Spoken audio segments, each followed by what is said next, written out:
Hi hello नमस्कार good morning शुभ सकाळ सर्वांना. मी प्राची ढोबळे स्वागत करते आपल्या चॅनलवरच्या नवीन एका ब्लॉग मध्ये. नवीन दिवसाची नवीन सुरुवात. तर बघा तर बघा आता वाजलेले आहेत 8:30 आणि आता मी नाश्ता करून घेणार आहे. आणि आजचं थोडंसं रुटीन वेगळं असणार आहे कारण का आज ना सुट्टी आहे. प्रियांशला तर सुट्टी आहेच. तर सुट्टी आहे ना, झाली आता संपली. आजपासून ट्युशन चालू झालं.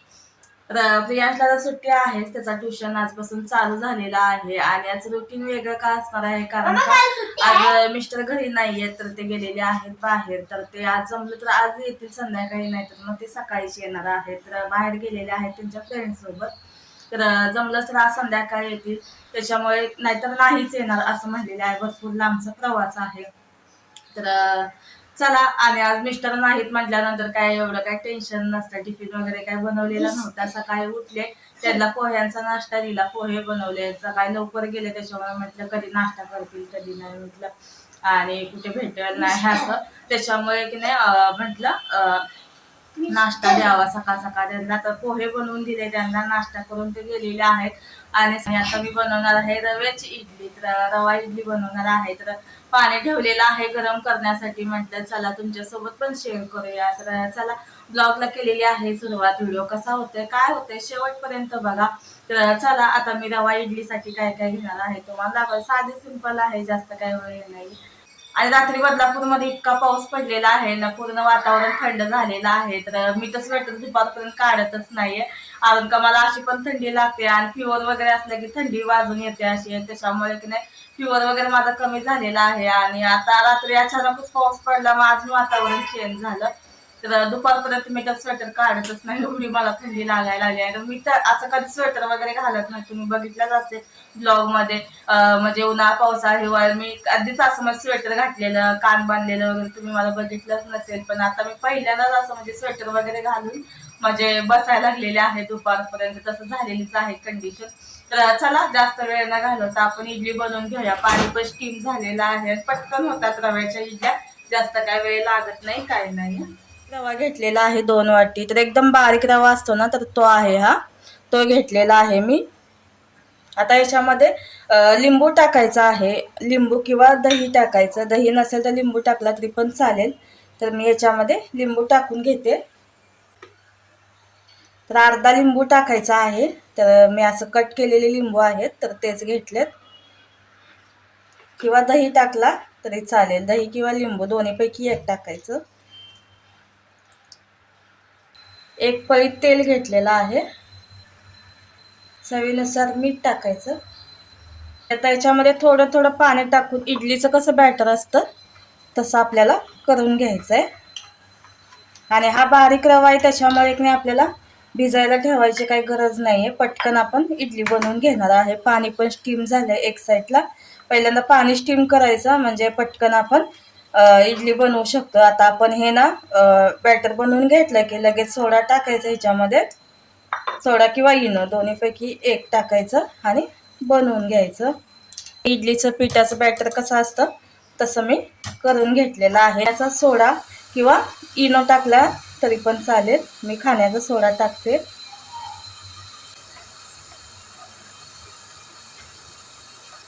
सोडा टाकल्यानंतर लगेच पीठ कसं फुललंय बघा. आता प्लेट्सला या तेल लावायचं आहे आणि नंतर मग याच्या साच्यामध्ये हे बॅटर टाकून आपल्याला इडली स्टीम करून घ्यायची आहे.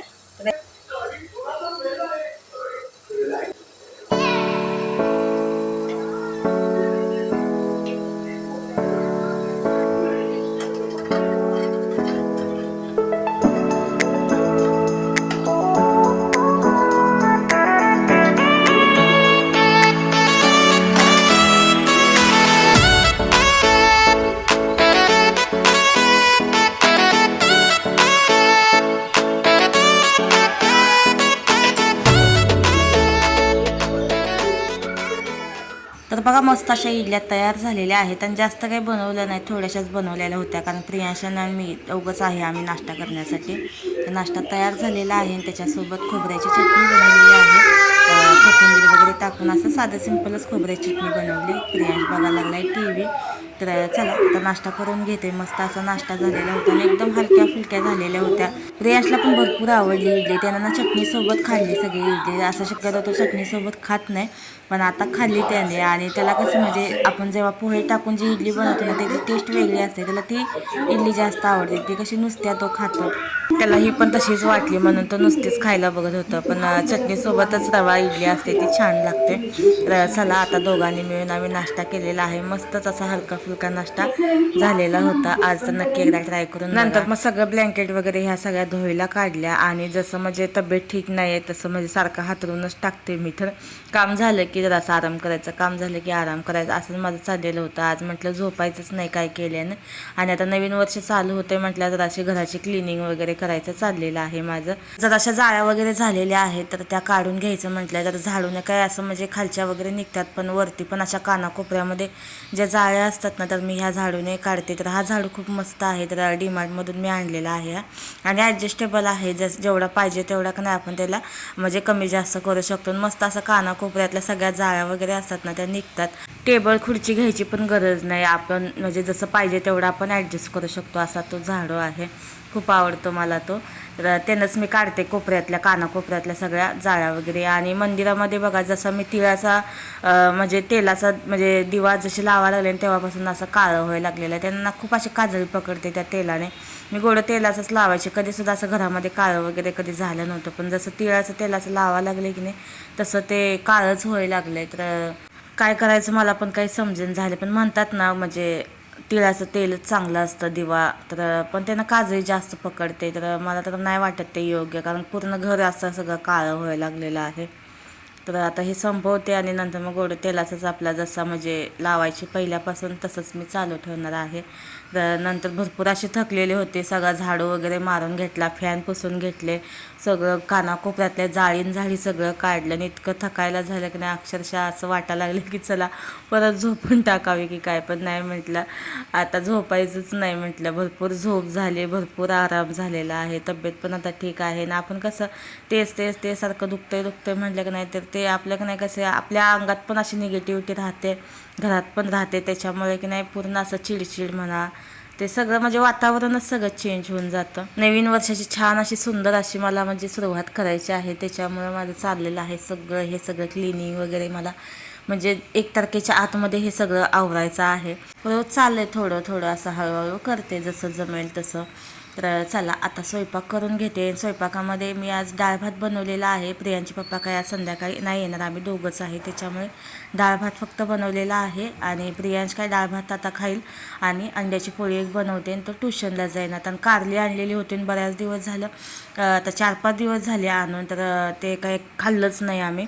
तर ते तसेच पडलेले आहेत. तर चला म्हटलं आज बनवून टाकू. तर भरलेली कारली बनवते. तर चला पहिल्यांदा कट करून घेतलेले आहेत. असे मधून असे एका कारल्याचे 3 भाग असे करून घेतलेले आहेत. आणि त्याच्या आतमधल्या बिया आहेत ना तर त्या सगळ्या मी आता काढून टाकणार आहे. आणि जे आपण बटाटे सोलायचं असतं की नाही तर त्याने मी काढते. त्याला कशा साईडला काटे असतात ना त्याच्यामुळे छान असं म्हणजे असं गोल फिरवलं की नाही म्हणजे छान असं म्हणजे निघतं त्याच्यातल्या सगळ्या बिया वगैरे बघा कशा निघतात. तर त्याने मी सगळ्या ह्या बिया काढून घेतलेल्या आहेत. तर मसाला काढून घेतलेला आहे. तर काय काय घेतलेलं आहे तुम्हाला दाखवते. तर शेंगाचा कूट घेतलेला आहे, जिरं खोबरं लसूण तर ते मी घेतलेलं आहे. आणि कोथिंबीर, लाल तिखट, हळद, जरासा गरम मसाला आणि जिरा धना पावडर आणि मीठ घेतलेलं आहे. आता हे सगळा मसाला का नाही एकत्र करायचा आहे. आणि मीठ आत्ता पण आपण टाकणार आहे मसाल्यामध्ये आणि नंतर पण थोडंसं वरून टाकणार आहे. आणि आता मसाल्यामध्ये मीठ जर नाही टाकलं की नाही काय होतं सपक लागतात अशी कारली. त्याच्यामुळे की नाही मसाल्यामध्ये पण थोडंसं मीठ घ्यायचं. तर एवढा मी मसाला घेतलेला आहे. हे सगळं मिक्स करून घ्यायचं, सगळं एकत्र करून घ्यायचं आहे. आणि जिरं खोबरं लसूण मी वरणासाठी मी आता म्हणजे वरण बनवलेलं आहे तर त्याच्यासाठी मी वाटून घेतलेलं होतं. तर चला म्हटलं आता जास्तीचंच वाटून घेऊया. आणि मसाला काय आता आपला जरा फार असं म्हणजे सेमच आहे. कारल्यामध्ये आपण पण जिरं खोबरं लसूण टाकतो आणि वरणामध्ये पण टाकते मी. डायरेक्ट बनवायचं असेल ना तर मी जिरं खोबरं लसणाची फोडणी देते वरणाला.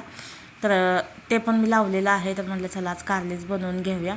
तर हे सगळा मसाला सगळा एकत्र केला आणि कारल्यांमध्ये आता भरलेला आहे. तर स्टीम वगैरे करून पण कारली की नाही त्याच्यामध्ये पण भरू शकता तुम्ही, पण मी आता डायरेक्टच बनवणार आहे आणि अजिबात कारलं कडू वगैरे होत नाही. तर तुम्हाला दाखवतेच कसं काय म्हणजे बनवते ते. तर कारल्यांमध्ये सगळा मसाला मी आता भरून घेतलेला आहे आणि फोडणीसाठी आपल्याला कांदा आणि टमॅटो लागणार आहे. तर कांदा आणि टमॅटो कट करून घेतलेला आहे.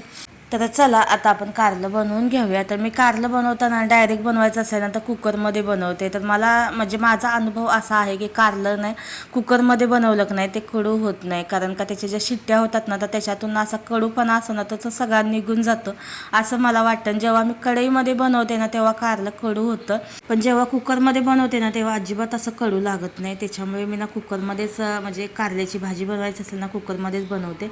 तर तेल घेतलेलं आहे, तेल पण जरासं जास्तीचंच घेतलेलं आहे.